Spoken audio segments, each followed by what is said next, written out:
as a long time resident, young lady, but long time resident of long time resident of West Palm Beach. How do you? I mean, what do you think of the overall community response and the community circumstances that help something like this to happen, and even since it has happened? I have had a bit of an issue with, though I understand that what happened was horrible, horrific, unfortunate, heinous. I've had a problem with the community in a blanket way vilifying the offenders. I tend to have more empathy for children who have been failed somehow, and I really believe that these children were failed a long time ago. I don't believe that we come here as criminals. Young children, boys, girls, don't come to this world as criminals. They come here and they get what they get, and they either get the tools that they need to succeed or they don't.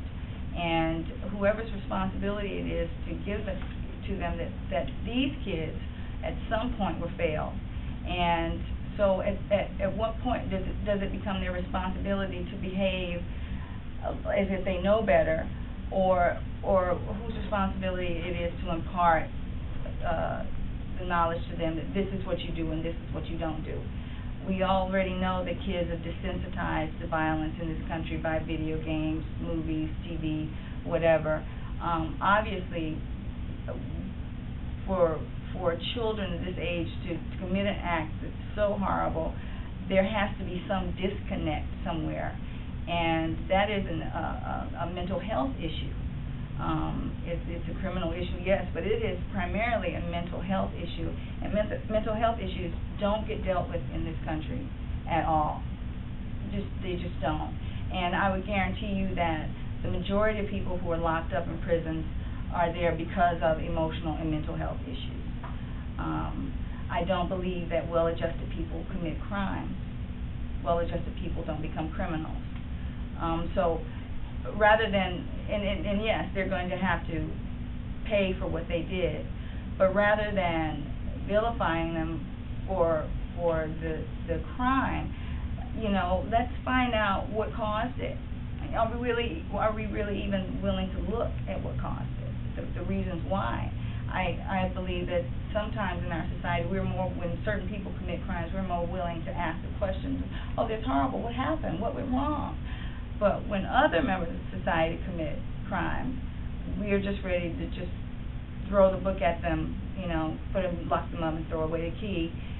There's no intrinsic value to society whatsoever, and we're more willing to throw them away rather than to look at, well, what happened with these people and what can we do to the next boy or girl with problems that we can prevent them going and doing something like this to someone. So even though the community response was one of outrage, I was one of the ones who was going, oh my gosh, that's horrible, but wait a minute, these are just children. What happened? What happened to make it okay for them to do something like this? And I'm more willing to ask those questions when kids are involved in crime than it seems a lot of people are.